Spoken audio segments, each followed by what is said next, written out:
Karn Echo Mono Blue variant. The point of this deck is to kind of act as a prison slash control strategy, using cards such as Chalice of the Void to delay the opponent while deploying threats on the board such as Urza Lord High Artificer, Karn the Great Creator, Sai Master Thopterist as well. The big hitter here is the Hull Breacher plus Echo of Eons combo that kind of kills the opponent's momentum by making it so that they cannot draw cards, but also generates a ton of mana for you so that you can basically get through and lock the game out. So we're going to play a league, see how it goes. My first two leagues with this deck weren't so great. I had a 1-4 and a 2-3 with this deck already, but we'll see. I've had a lot of fun with this deck. It's certainly rather enjoyable. Hope you enjoy. Hope we get to do some cool things. If not, well, that happens. So we will try to be as cool and collected as we can about it, and hopefully we'll find ourselves a good opponent.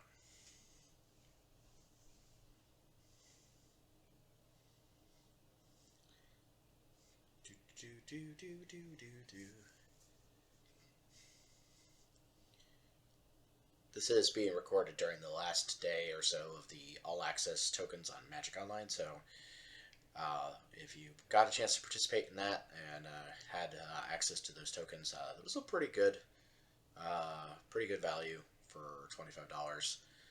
It certainly let me play some things that I haven't played ever, and certainly some decks that I've never been able to play before because of the rental limit via Card Hoarder.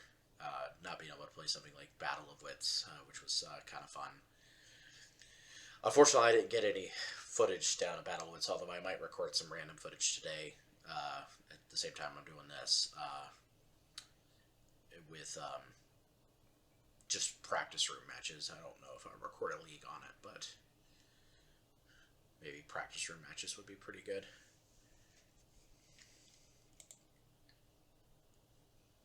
Alright, we found ourselves a match.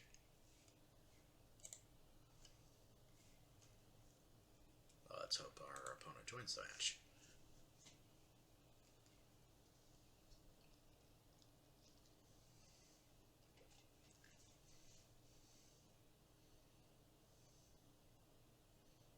There we go. Alright.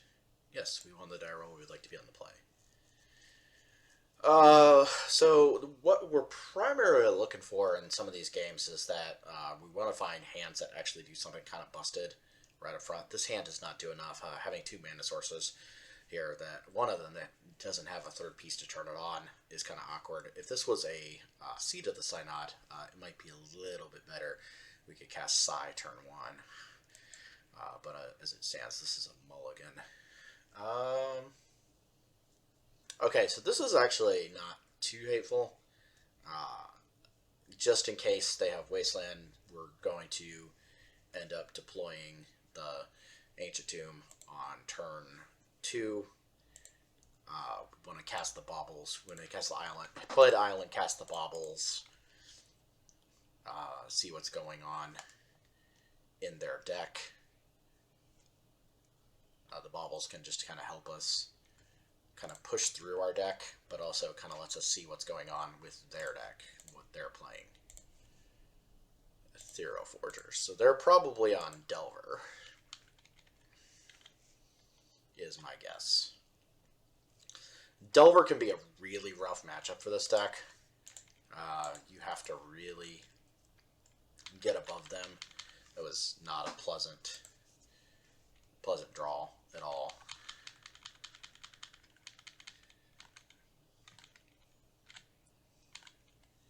Oh, let's run out the Ancient Tomb. Might as well cast the Mox Opal. Alright.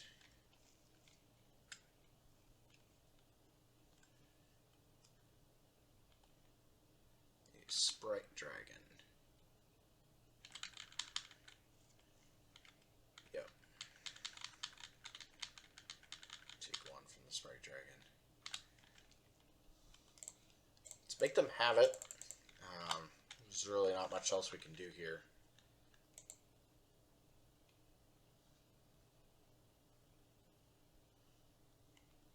Let's see if they've got a counterspell for it. They probably do. Yeah, there's days.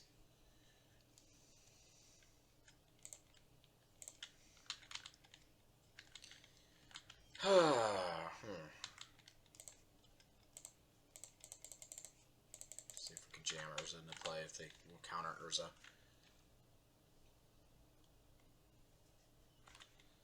Yep. But they pitched their Ethereal Forager, so I feel a little bit better about that.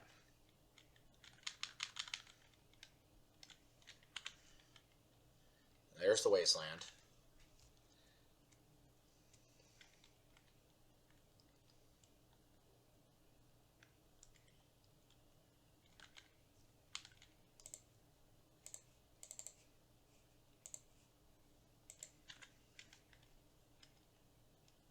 So we're already kind of on the back foot here, and this is just sometimes what happens with Delver.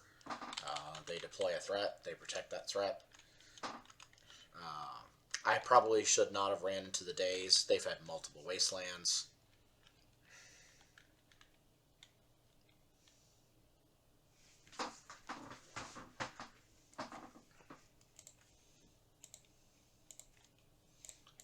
Doesn't seem like it's a good position for us at all. In fact, actually, let's just go ahead and concede to go to game 2.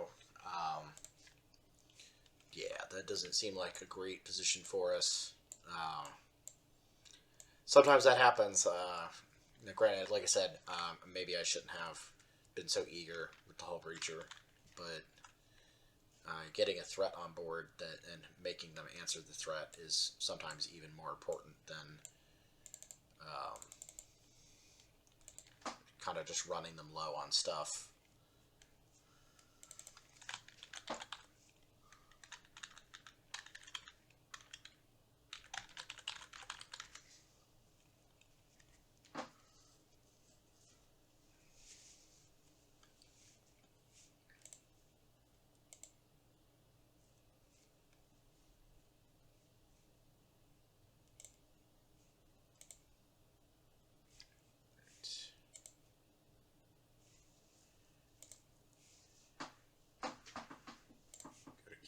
Here, and yeah, unfortunately Delver is one of the harder matchups for this deck, and unfortunately with Delver being so popular, that really doesn't help the deck at all. That makes it a little worse, unfortunately. Let's see if we can get in for a Chalice.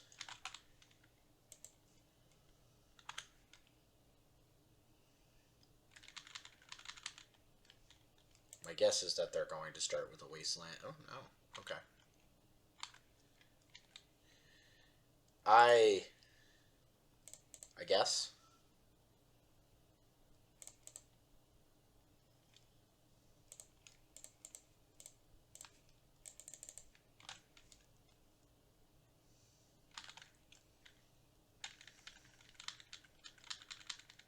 All right, we'll get an Urza on board.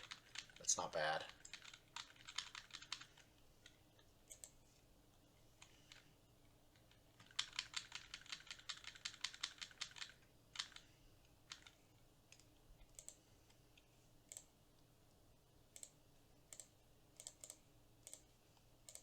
See if we can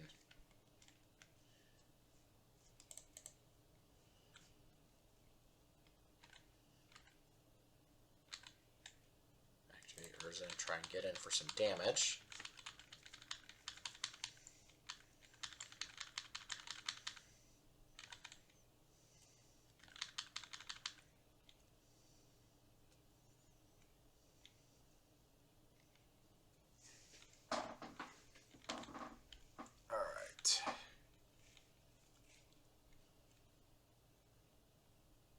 Snapcaster Mage. Okay.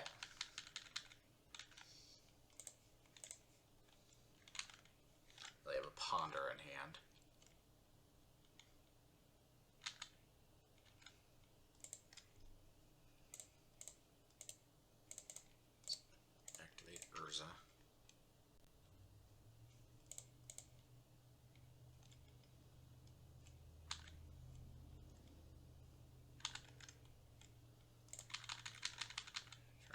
here for some damage.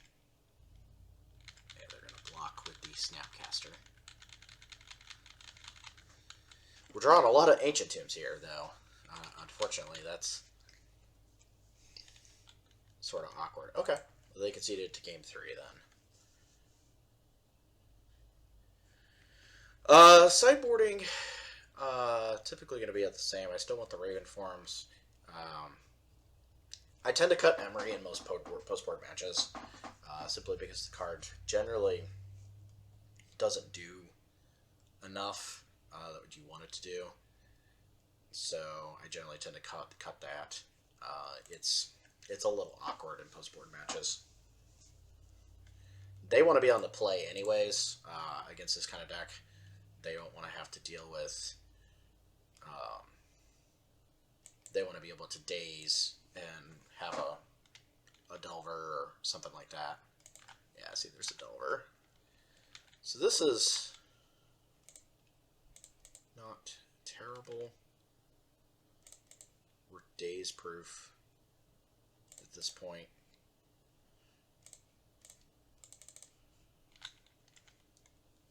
Stick to defense grid.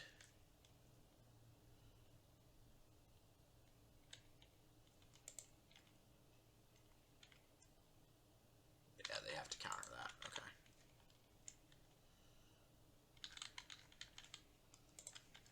See if they flip their Delver here. Ponder. Yeah, they're flipping their Delver.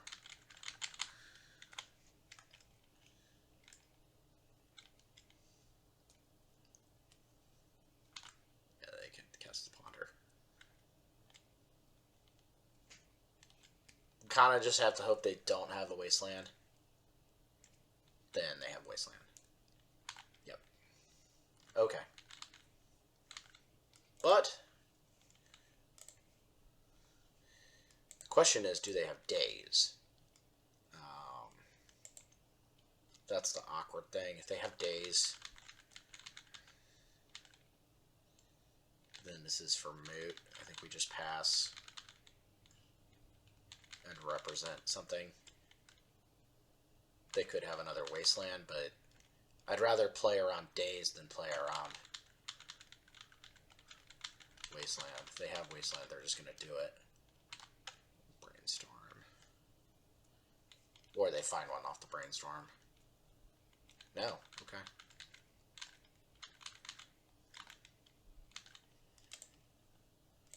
Okay, now we can cast Karn.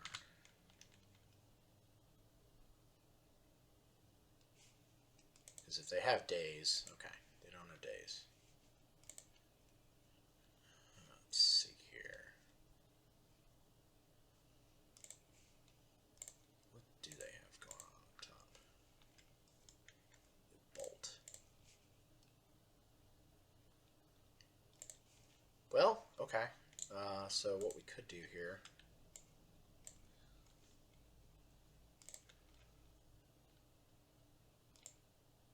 is we could go get, we make them spend the Bolt. Yeah.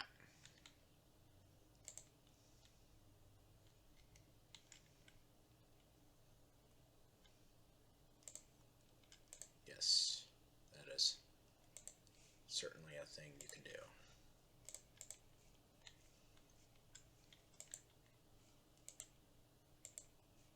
LED.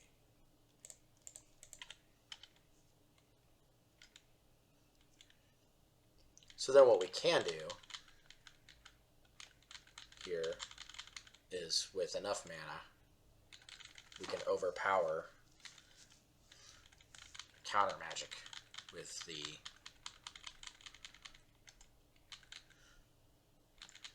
by hard casting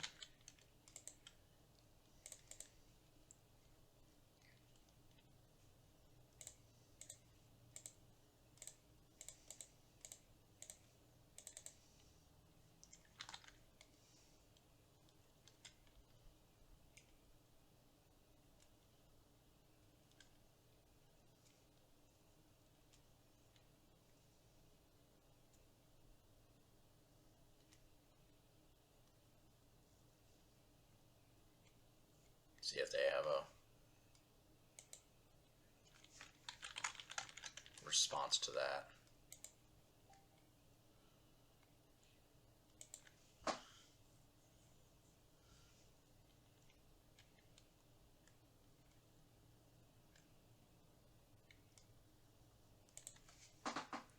Unfortunately, we kind of have to do it.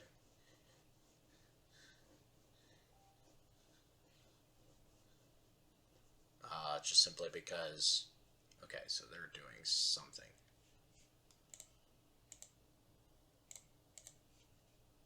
Okay.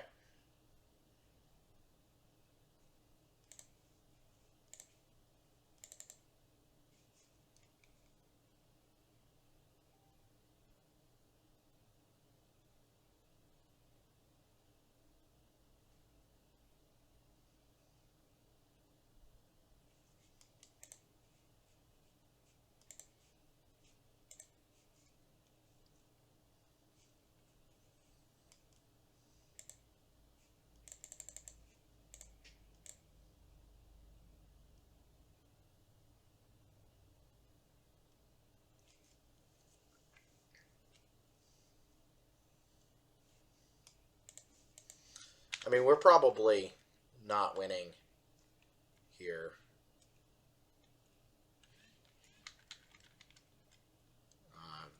They have a bolt.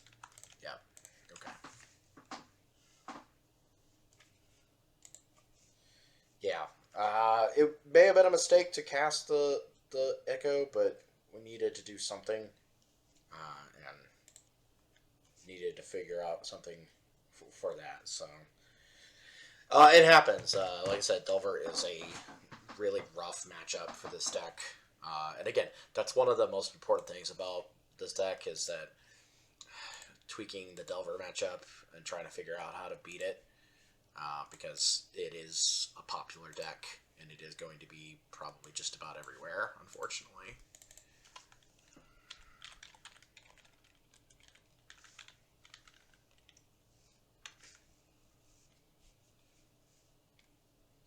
This seems okay. We're on the draw.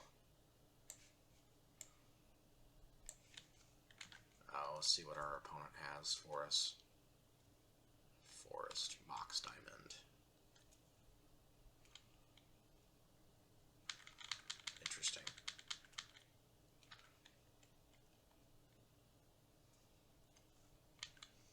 I think instead of...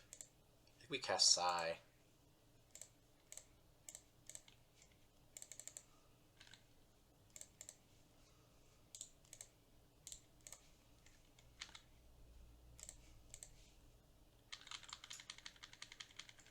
Wasteland in hand. That's fine.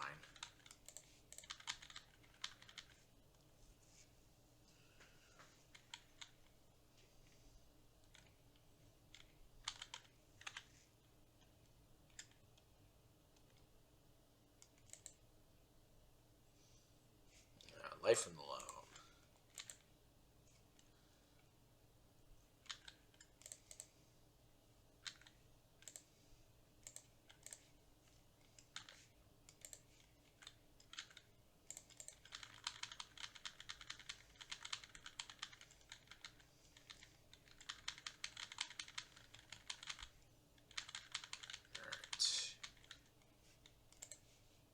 See if they're going to dredge here. They're just going to draw.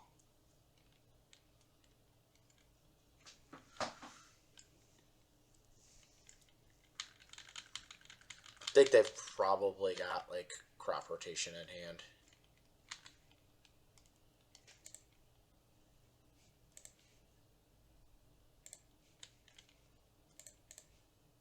They have nothing.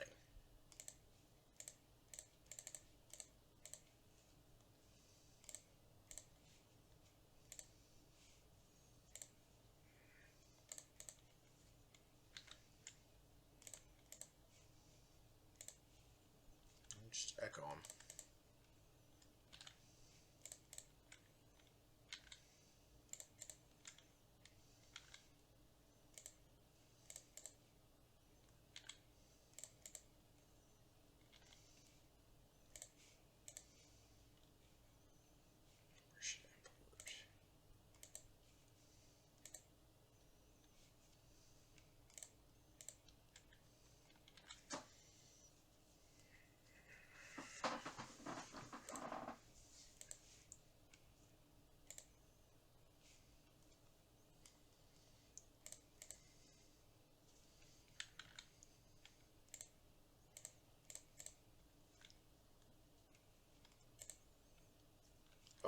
guess they just felt like needing to concede to that. Cool. I'm guessing they're on lands. I mean, we saw Life in the Loam. We saw, the Wastelands. I don't know what they had going on up top. Raven form is not too bad here. Emery is obviously going to be a little bit worse, simply because they can overpower your graveyard with like Bajuka Bog and that sort of thing. It's awkward because sometimes they can play cards like Pithing Needle or Sorcerer's Spyglass or stuff like that. They can shut off Karn, or they can play Spheres to help you shut off that kind of stuff. Depending on whether or not they're playing removal for artifacts, Ensnaring Bridge is kind of awkward. I do like to bring in Ensnaring Bridge, though. We want to definitely keep Brazen Bar. We definitely want to keep Sai. Sai is ultra powerful in this kind of matchup. The only bad thing about this kind of matchup with Sai is that they could have Tabernacle, and that's a little awkward, but keeping a flying blocker for your guy seems really, really incredibly smart. If this rips an Echo off the top, this is really busted.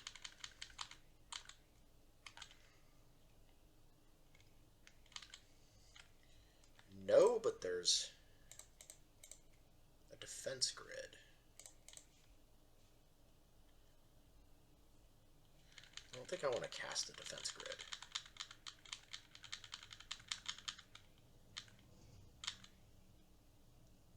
I want to hold on and cast the Hull Breacher.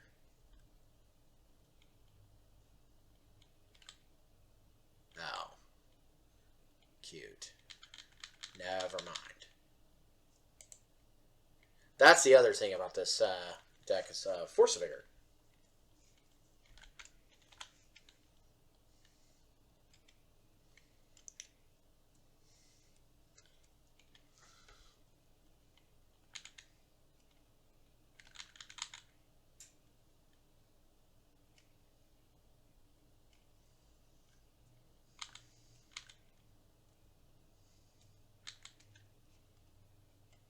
Okay, sure.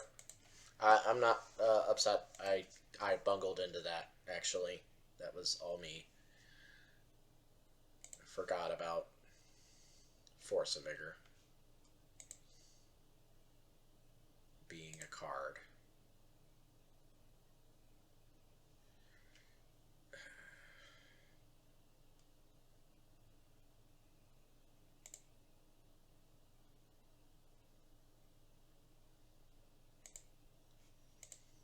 It's real awkward.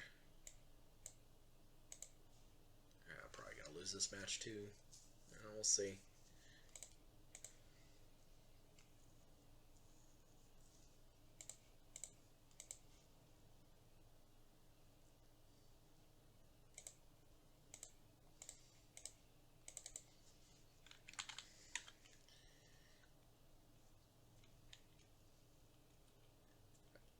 Those first couple hands were not very pleasant to win against a deck like this.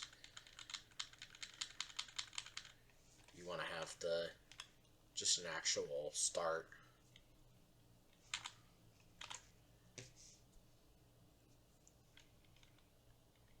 They could have Wasteland here, and I would just be kind of dead in the water.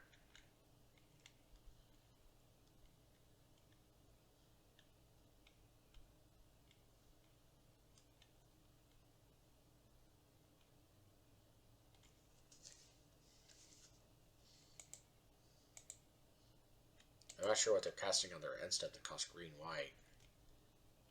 I think they missed something. I'm not doing anything though, so I'm not sure if there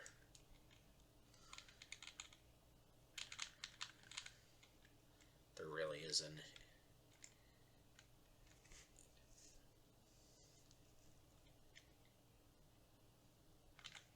Crop rotation, sure. Yeah.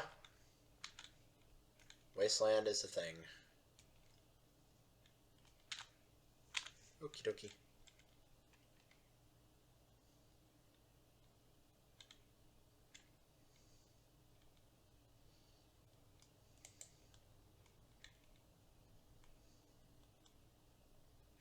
Yep, you have life in the lawn. I bungled that second game so badly, and I think I bungled this one too by mulliganing so badly. But that is what happens. Unfortunately, you definitely run into a situation where your mulligans are real bad against you.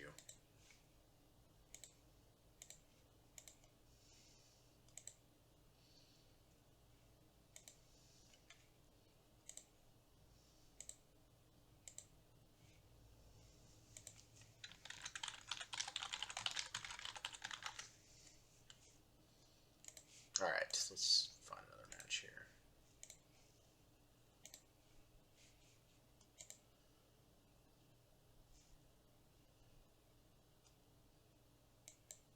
Okay. This does something. Let's see what's going on with our opponent's deck first, which is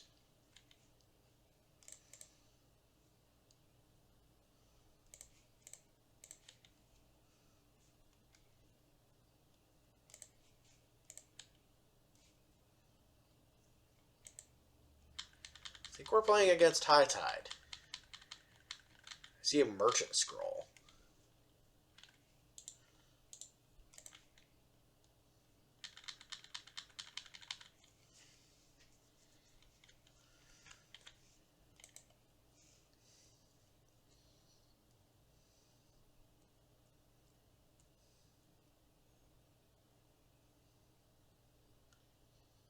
So the thing about High Tide is they need a lot of lands to do their thing. So hopefully we can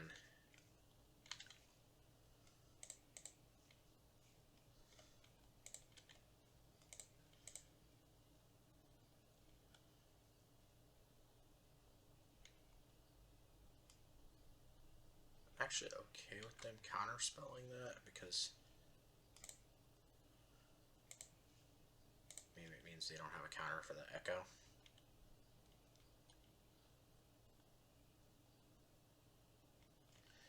I mean, okay, they had to waste a bunch of cards for an Echo.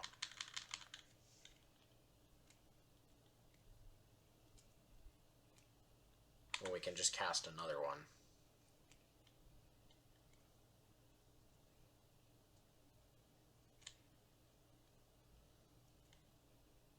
Merchant Scroll for High Tide, maybe? Intuition. Okay.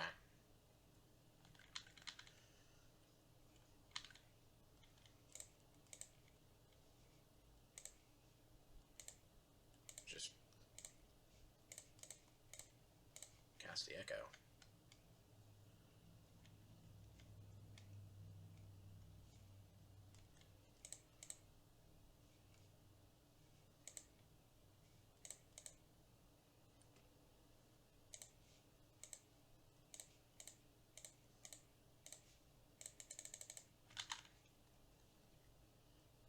Cast Karn. See if they got a counterspell for Karn. Counterspell for everything.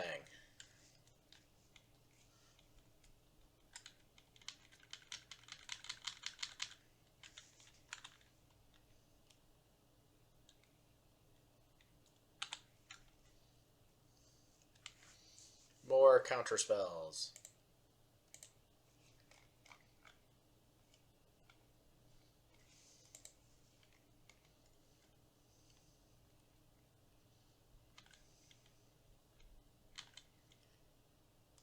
Oh, the most adorable card in existence when it comes to High Tide.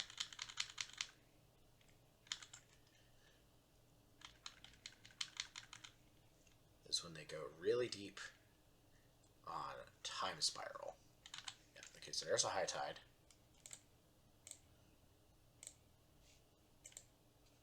There's the Turnabout. Now we just have to hope that they don't have a counterspell for the...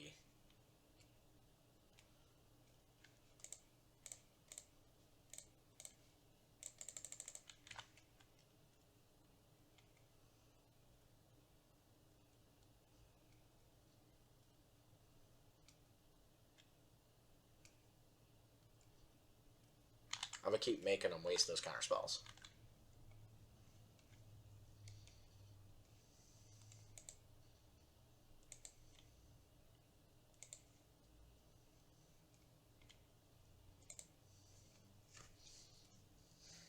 Unfortunately, this probably means we lose, simply because now they have the ability to just do whatever they want.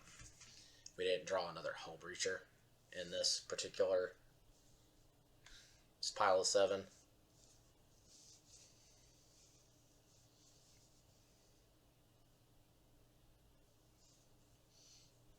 We had to go for it, though. If they didn't have it.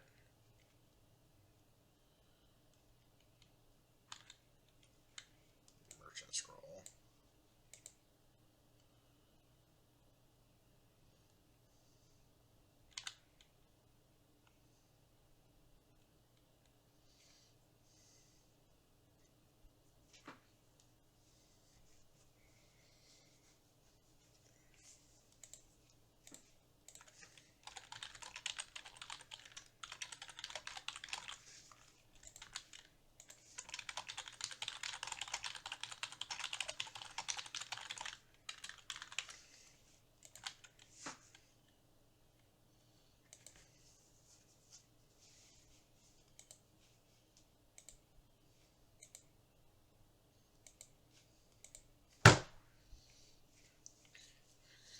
Ponder.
Well, let's let them do their thing. Maybe they...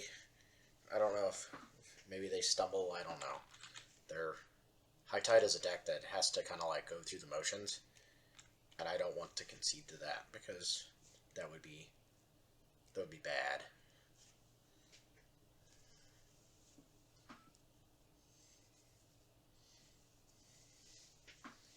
I want them to keep burning through their deck.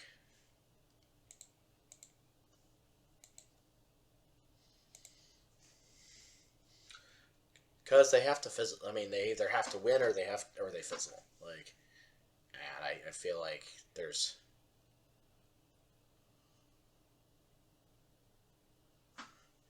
Okay, Cutting Wish. What does that do here? What does that get? Good lord, this deck. I haven't played against High Tide. Oh, they're going to cast Brain Freeze. Okay. Storm 18. Fine. Okay, cool. You got there. Alright, so Mindbreak Trap seems like a good card to come in. We still want to keep Chalice. I don't care about Raven Form because they play no creatures. And also, I don't want to bring in Defense Grid because Defense Grid has this downside of being bad in regards to you trying to interact with them if you have to go that route. So.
We'd like to be on the play.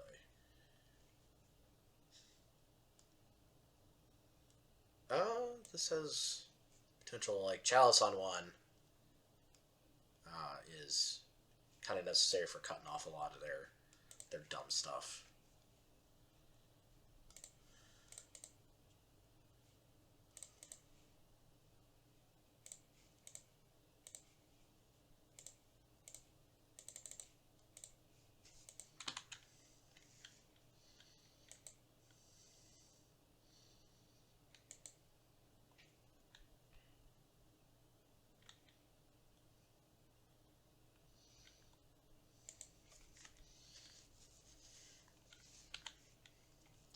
Just making them have to have counter magic. They don't play Wasteland, they have to play Islands.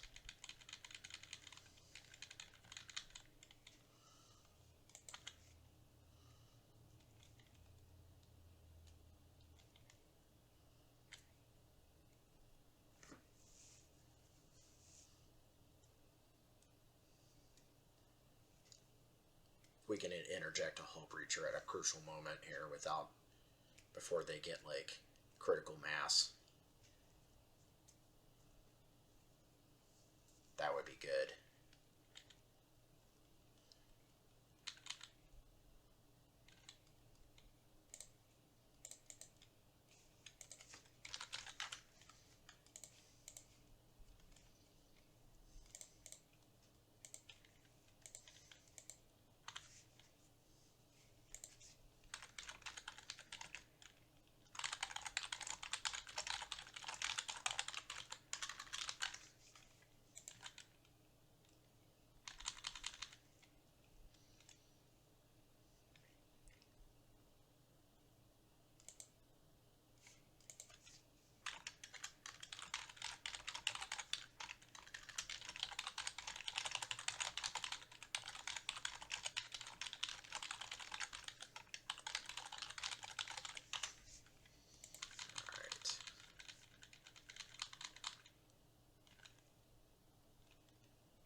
See if they have a...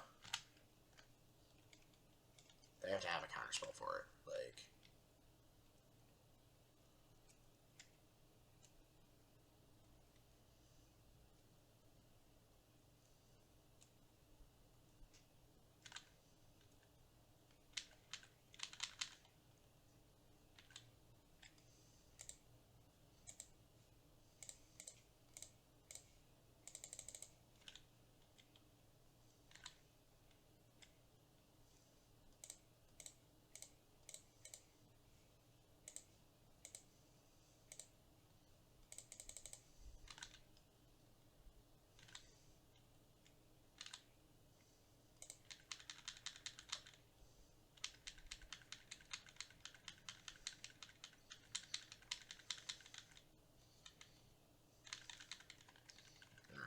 Get in this Hull Breacher. They have Merchant Scroll. What are they Merchant Scrolling for? Wipe away.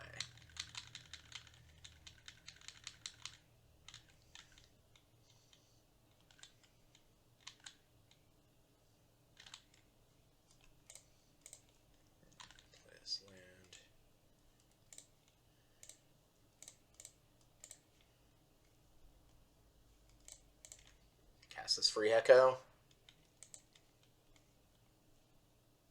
But you have to have a... Okay. You have to have a counterspell for it. Well, they had to have Force of Negation, exactly. If they didn't have... if they had regular Force of Will, it wouldn't have gone as well as it did there. So...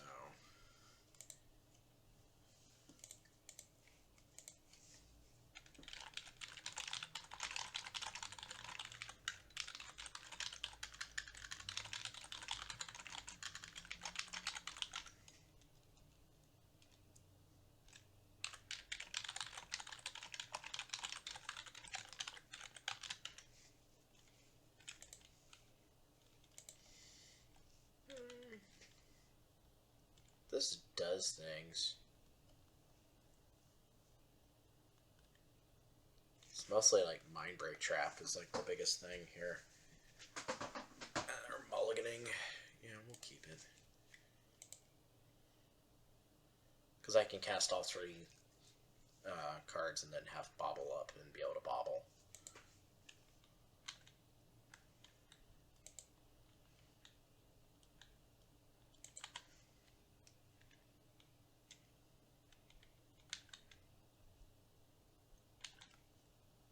Oh, okay. So we don't only get to cast Bobble.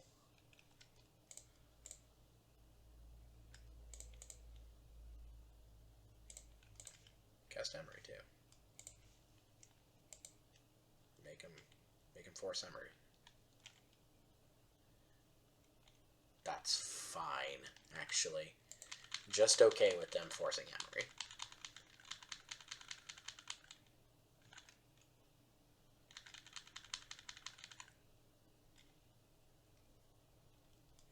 Putting them to 3 cards is...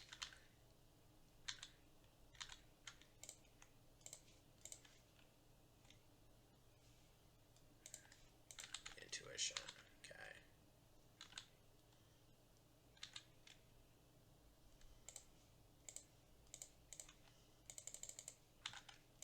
Cast Psi.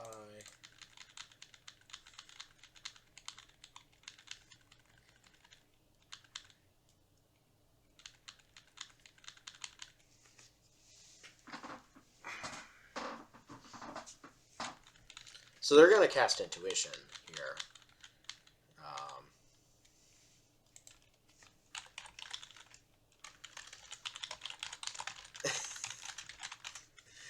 Anyways, all right.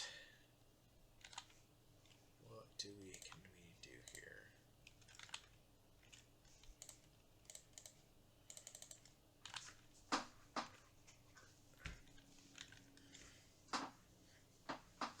We can cast... We can't really cast anything just yet.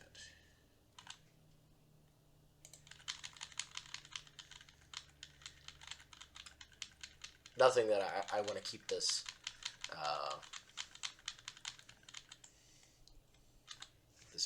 this Mindbreak Trap in hand.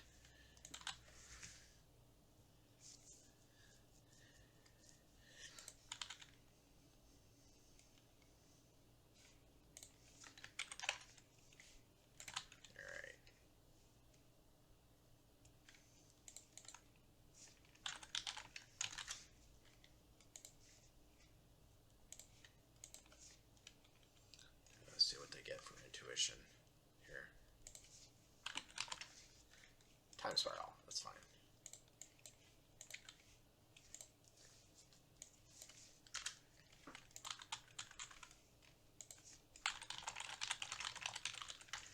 So then they have to have exactly...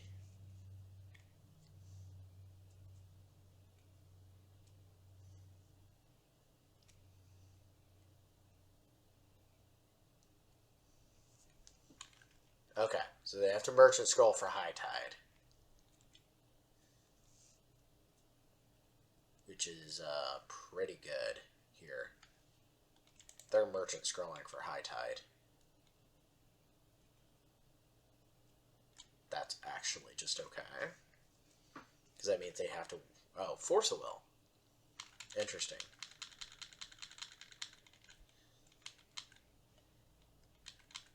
They want to be able to have action Oh, that's just groovy.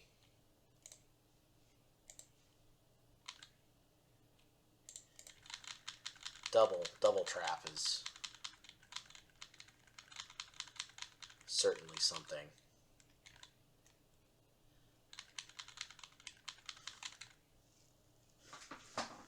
So, they have to have High Tide. Yep, that's one spell.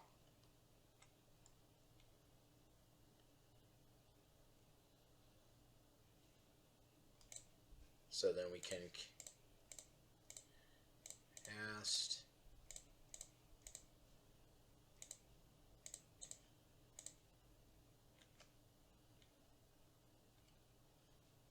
They go to Force.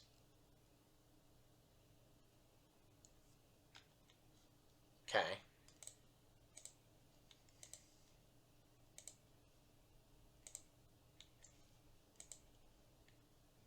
Mind Break Trap in response.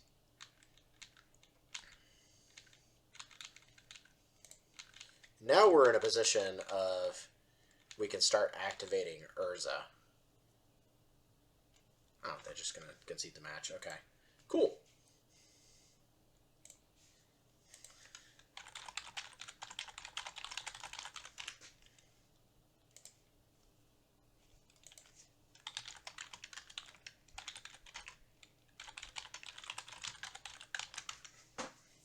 Alright, let's figure out another match here.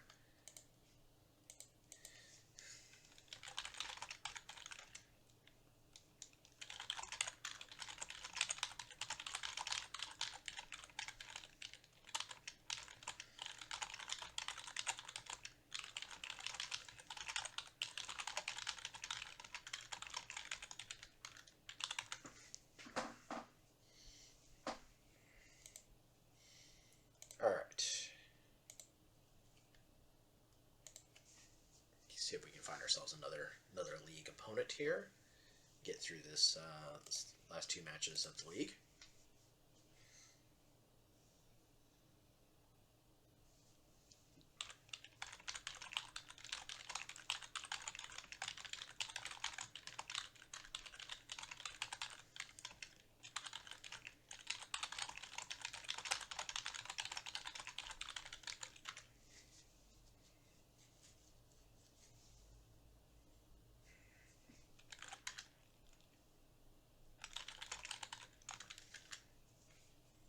All right.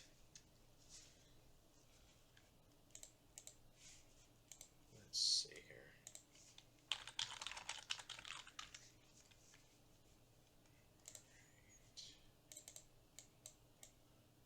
I'm on the play. Yes, I would like to play. This is a weird hand to evaluate because I hate City of Traders as a land. If this was an Ancient Tomb, I might be more willing to keep this, but it's so awkward setting yourself back like that. I am going to throw it back. Even though there's a Chalice there, this is a little bit better. Like, this is, like, a lot better. There's a Karn plus plus Hull Breacher plus Ancient Tomb. This we can do a turn 2 Karn here.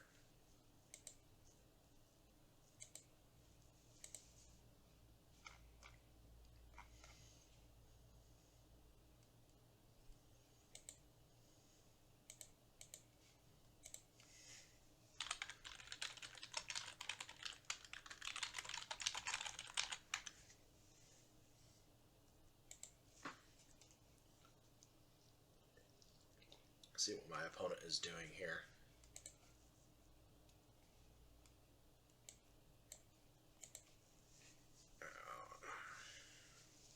Hopefully they realize that there's a match going on. I don't know, we'll see. They haven't really done anything just yet, though, so... Oh, wait, there we go! They mulliganed. Alright, I want to keep Business Island. I want to cheat on mana.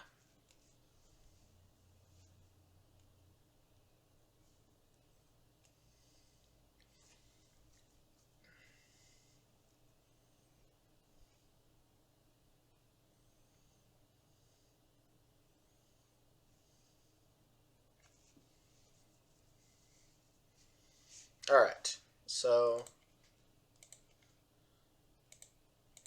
can we do the thing?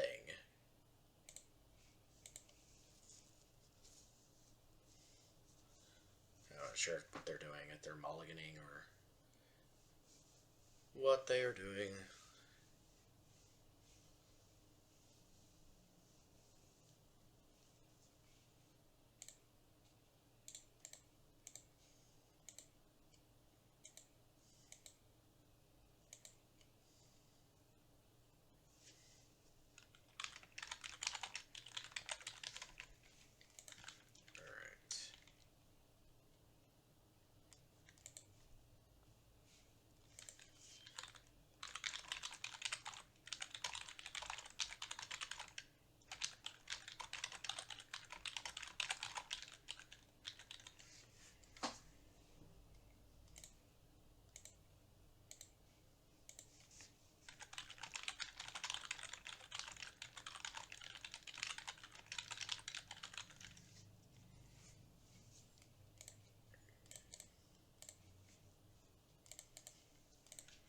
Alright, they have no answer. Do it. No, they're just F6ing.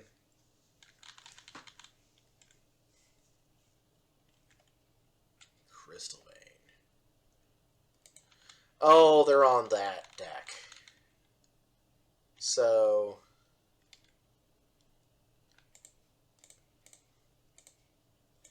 we're going to create a clock here.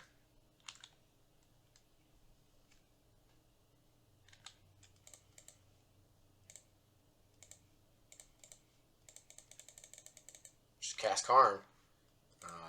Turns out.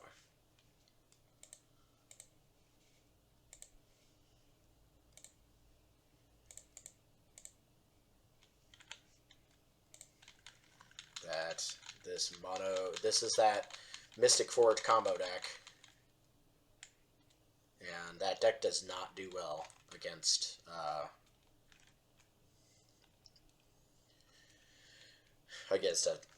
opposing Karn. It just literally has no answer to opposing Karn.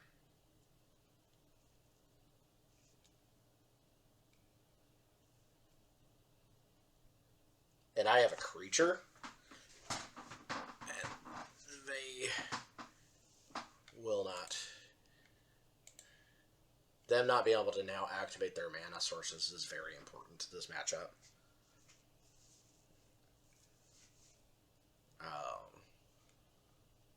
That's like the biggest thing.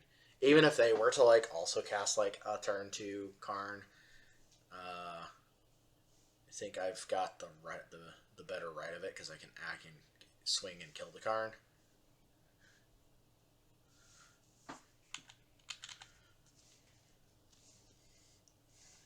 My Karn was just a little bit faster. So, okay. Mindbreak Trap is a real thing because they're trying to resolve a key spell, and so you can kind of catch them off balance with Mindbreak Trap. Raven Form is also pretty good here. Shave a Bauble. The Chalice I want to keep because as much as you hate to do it, putting Chalice on 0, or even Chalice, actually, Chalice on 1 is even not too bad because they rely a lot on cards like Voltaic Key and Manifold Key, and putting Chalice on 1 versus that cuts them off from casting those.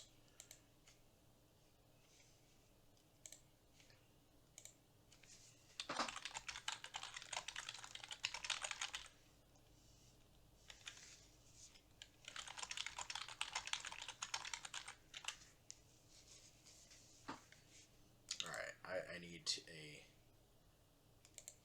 Oh, this is so good. They mulligan to 5.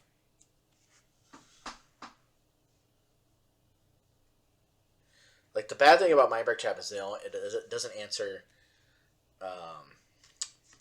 exactly like turn 1 Defense Grade Go, but you could probably get there.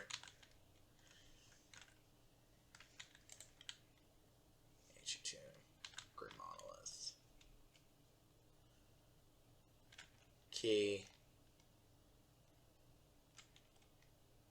untap key. Yeah. Womp.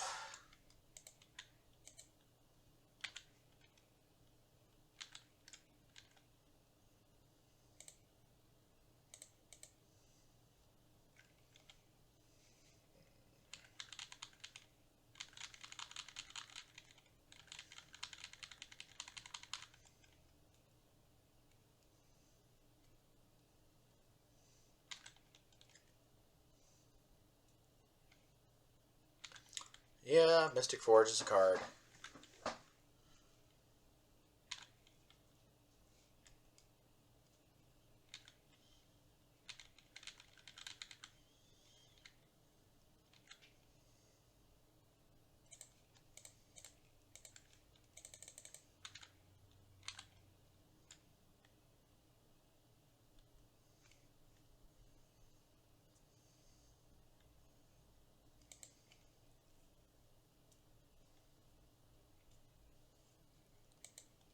Let's see here.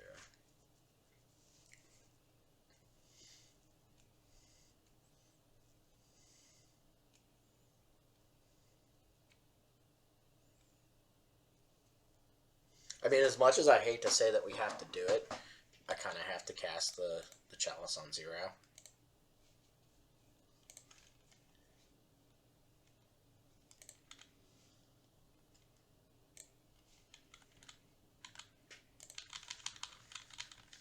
To cut them off of doing things. Oh, okay. Thanks, deck. As much as I did it.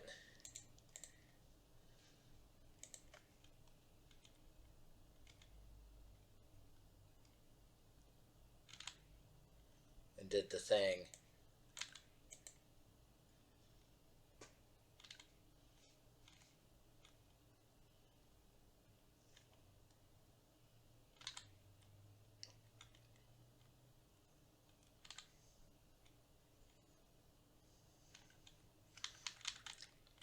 They're going to try and get through their deck with the Chalice.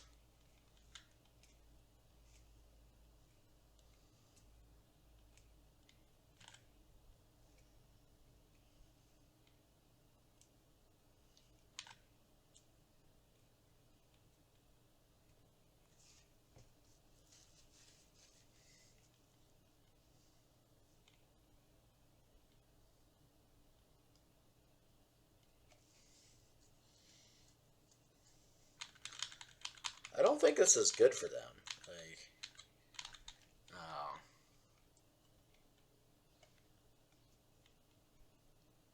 I'd be curious to see how they win from here. Like, they can't Echo. They must have hit a land. Let's jam a Chalice on 1 too, and cut off any future keys. Now we've made their untaps their Ancient Tombs worse.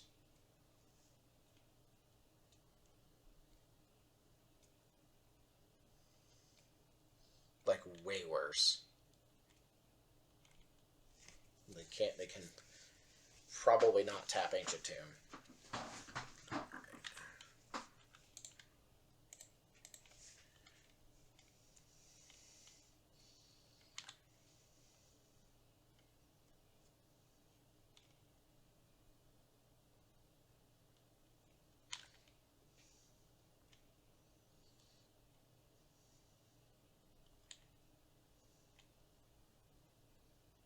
Even if they get Karn on board, yeah, that's fine.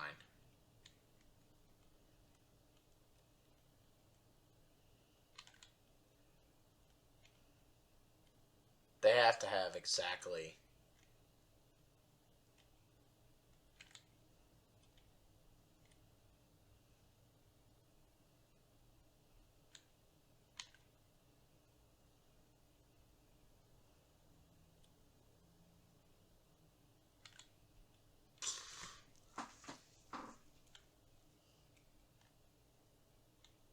They make a big construct.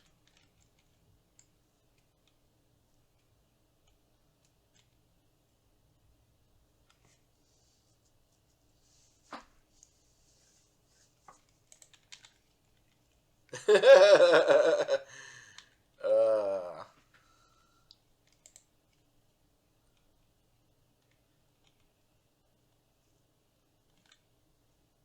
yeah, that's one way to do it.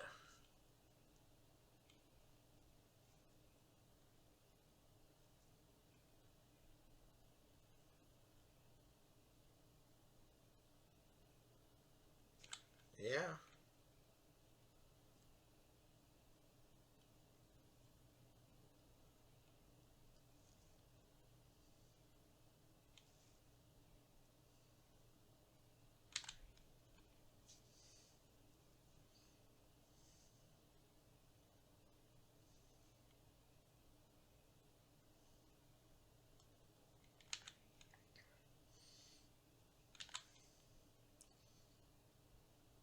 This deck is certainly amusing.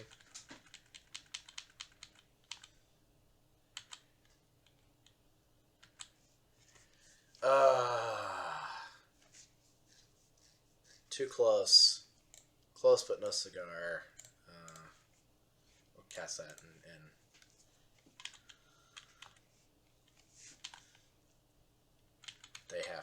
they have enough mana to cast Lattice at this point. Good show. Good comeback on their part. Honestly, we needed a much faster set of draws there.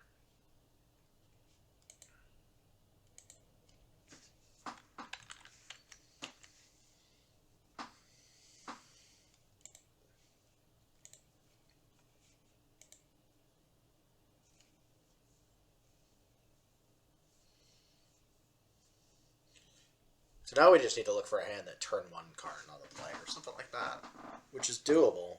It's much harder in this deck because we don't run as much artifact mana as they do, but it's certainly doable.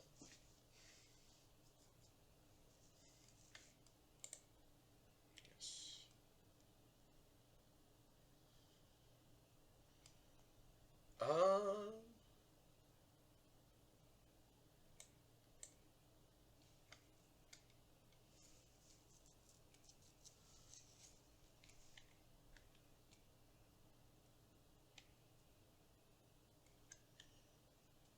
So the Echo first turn is like something that's super interesting.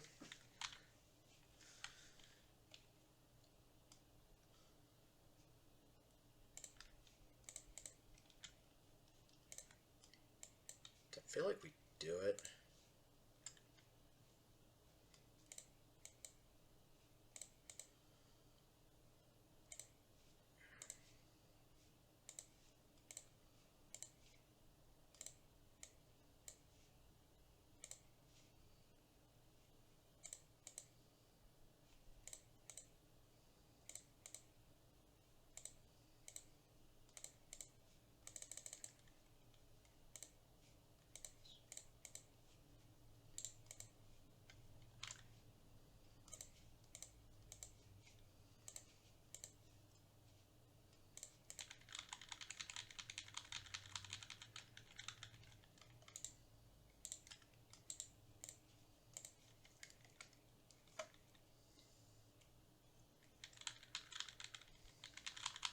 So we just have to hope they don't have a fast start here.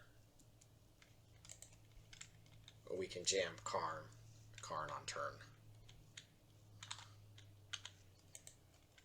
That's absolutely perfect, thank you.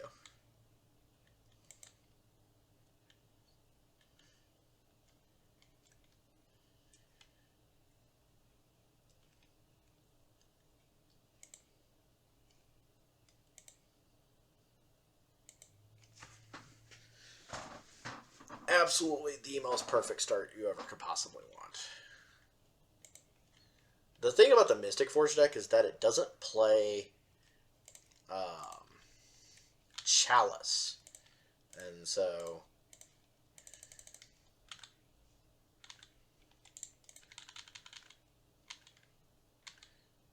that's really like the biggest problematic thing about the deck.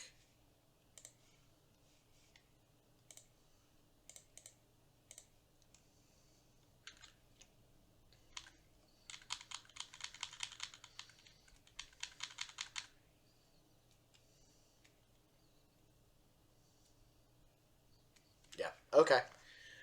Yeah, the way to beat this deck is just have a fast Karn. Honestly, I think that's like the biggest thing about the deck. Have fast Karn, have a threat. You put a threat in play that is kind of hard to beat. Sai is really difficult to beat. So, yeah.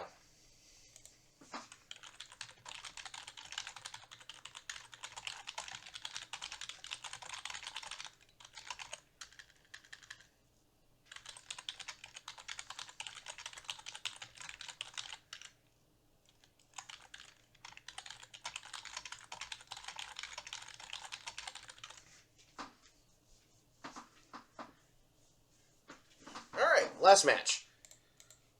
See if we can turn this around. No matter what, we're making back a little bit, even if we lose this last match. So I wouldn't be upset with a 2-3, but I'd like a 3-2. That would be great. Just kind of be able to salvage this league a little bit.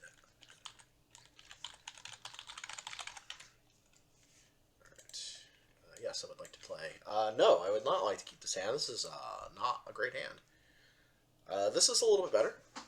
This is turn 1 Emery, which I always like turn 1 Emery on the play.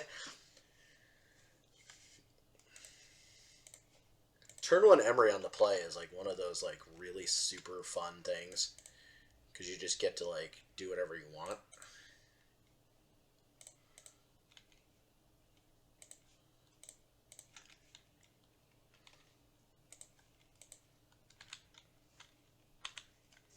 I don't like seeing that Hull Breacher in there, but double Hull Breacher in the graveyard is awkward.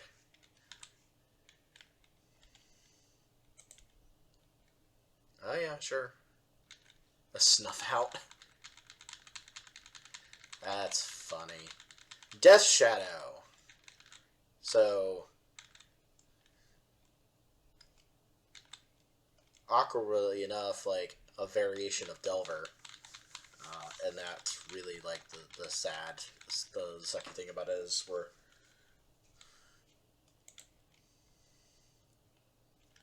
very poorly positioned against Delver strategies.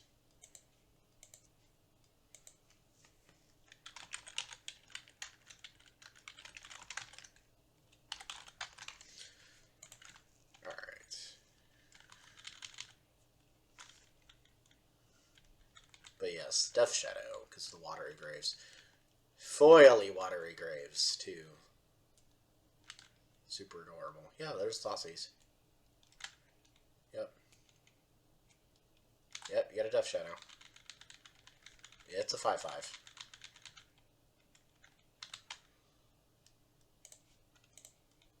See what you got in your hand. Ethereal Forager.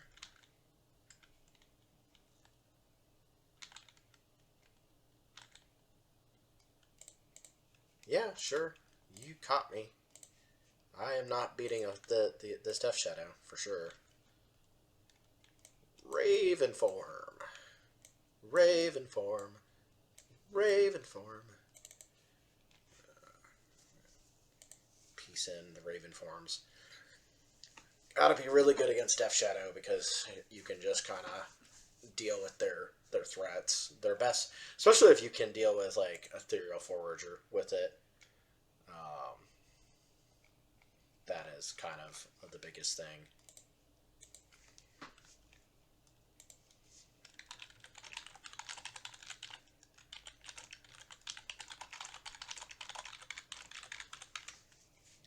Alright, yes, I'd like to play first.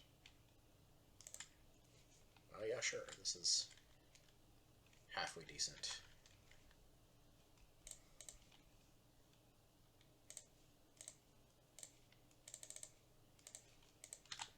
Chalice on one. Sure.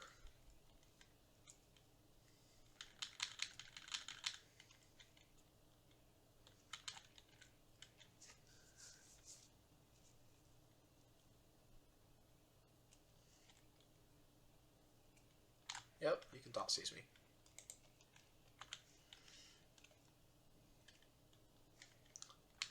Now, what is the... odds they have days? Nope. No days. They could have Fatal Push. That would be awkward. Ponder.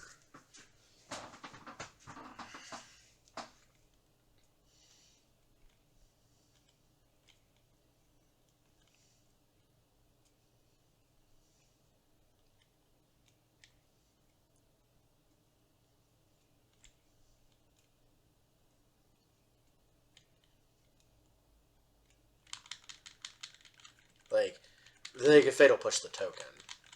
They'd have to fetch or something like that to Fatal Push the...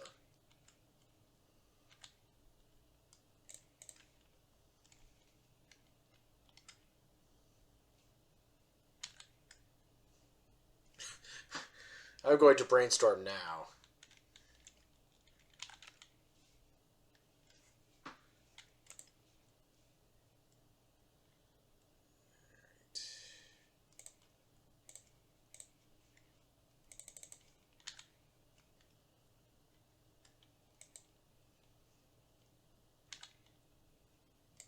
Let's get in there for some beats.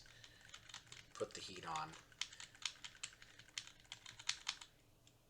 I'm okay with them having to spend life if I can actually just kind of get them with damage. And with the fact that we can just Raven farm away their Death Shadow.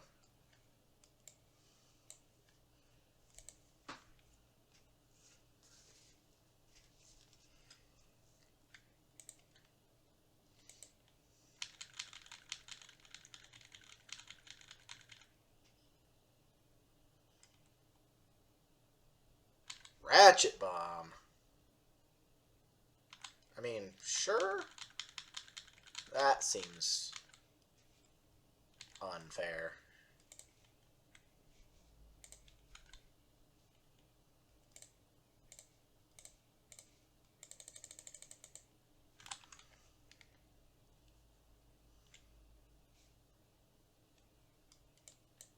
Well, that's not good. Let's get in there for some damage.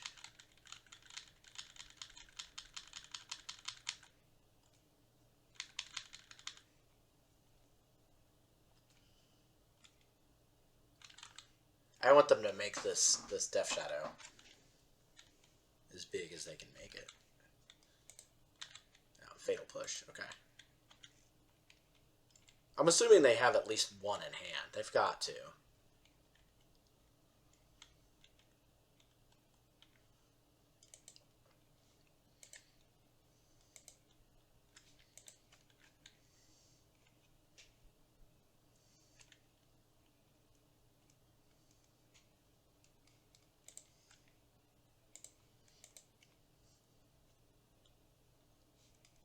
No?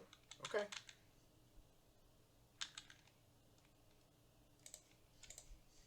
Let's see if we can jam a Chalice on one.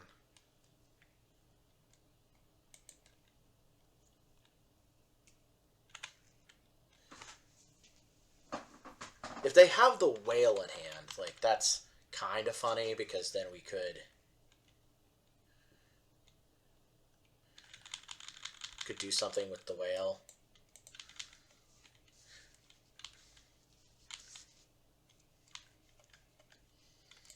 Guess we kind of force their hand here by casting a card like Karn. They have to counter this. Okay, they don't counter it. All right.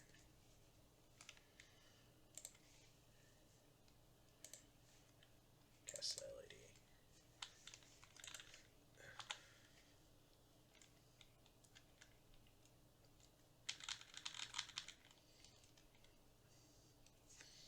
Like, the Whale is good, but Raven form, like,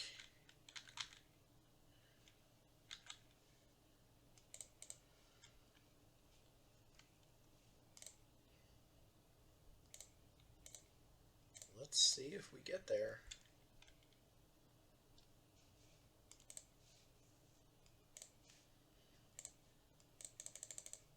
You gotta have a counterspell for it.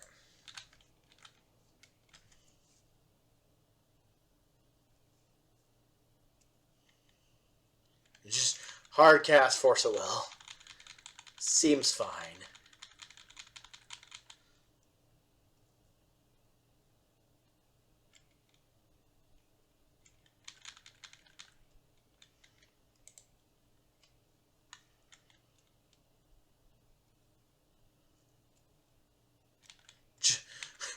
Hard cast Street Wraith. Wow. I am digging it. Like, pretty hilarious.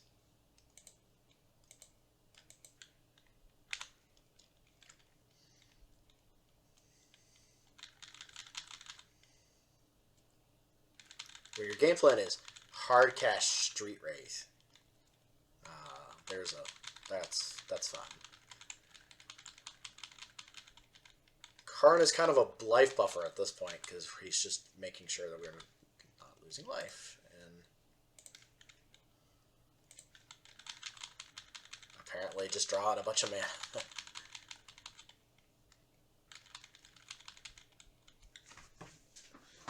Alright, so yeah. The awkward thing is if they had the stinking whale. The whale would be awkward. Here. As it stands, we're just we're standstilling. Yeah, okay. You cannot activate your Ratchet Bomb. Right. I'm just going to draw all the mana in the deck, apparently. That's ultimately, like, super hilarious.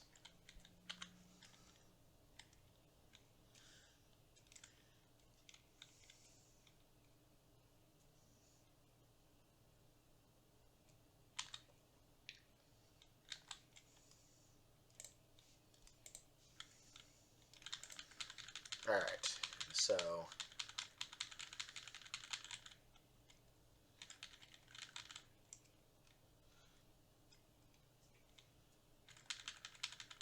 I don't care about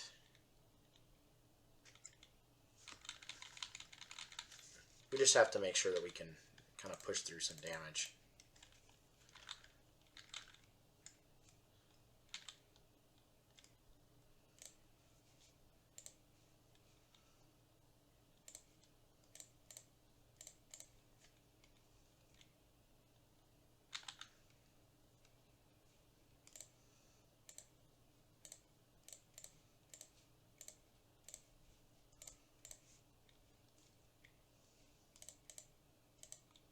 What do you have in your hand?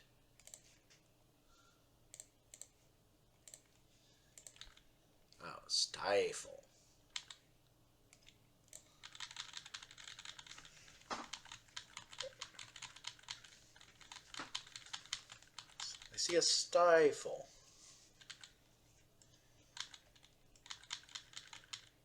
Oh, there's an Echo. Okay. We're on the draw, so shave a Chalice for defense grid. I like to keep Chalices in though because they have to deal with the card, and Death Shadow especially with its premier threat basically being a 1-drop is really good against that deck, and they have to have an answer for it. Sounds like their answer for it in this case is Ratchet Bomb, but if we can get Karn on board, that obviously doesn't happen. This is wild. Like, this is such an interesting hand.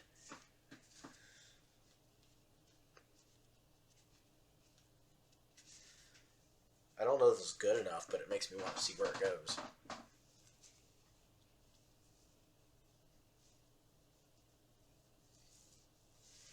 Alright, they mulled the 6.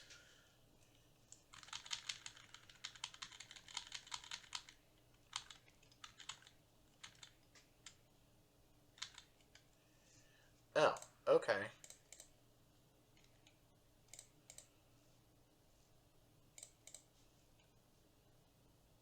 Just turn one side.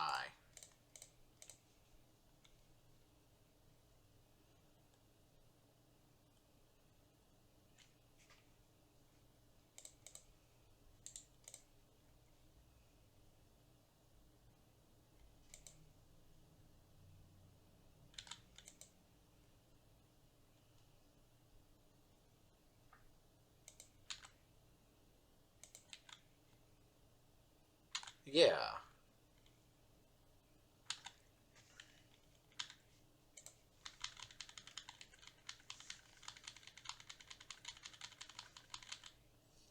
We're not going to go for the Echo because chances of them having a counterspell are like super high. Ratchet Bomb!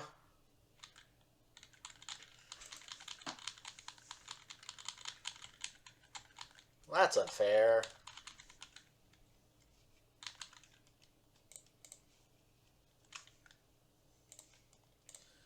Alright, what do you got going on up here?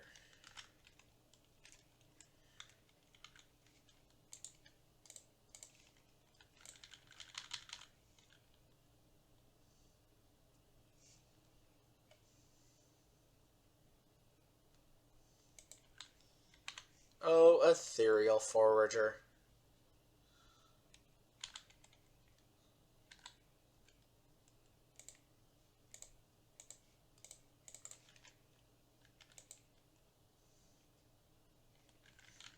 Just put that back in your hand.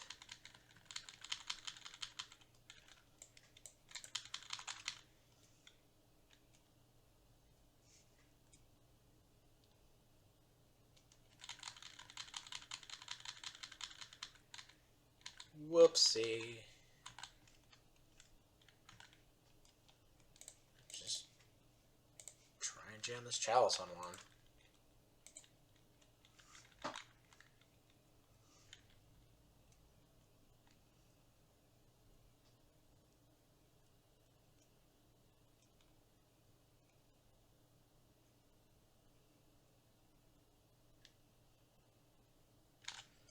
Yeah, you have. I mean, you have to counter it. Like,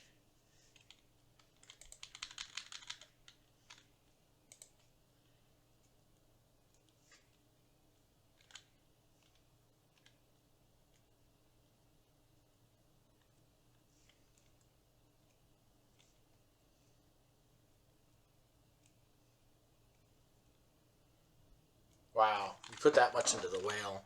That's so funny.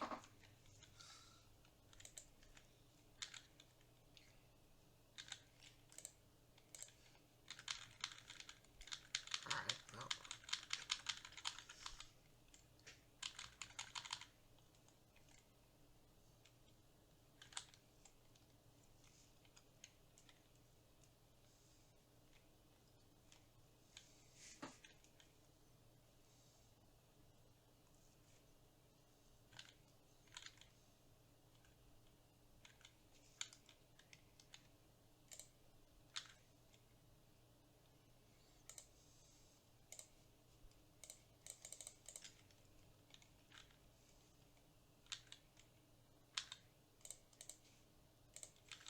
Just block that.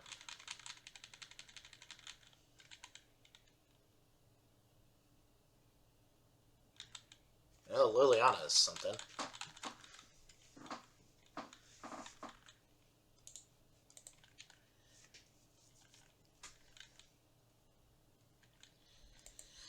We are not drawing well at all. Unfortunately. Like, this is certainly a game, though. Like, it's been so much back and forth here, but yeah, you get back your.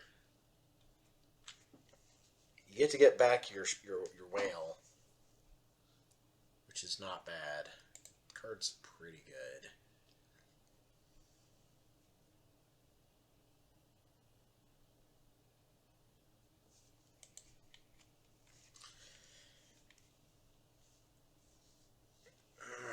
Probably gonna lose this whale though.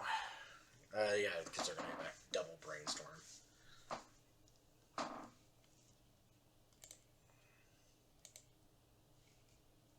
So you win with this. You cast a bunch of spells.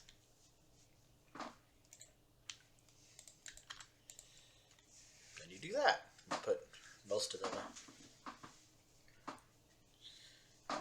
Or I guess you do that when you actually do it correctly. I don't know. Yep. There's another whale. Yeah,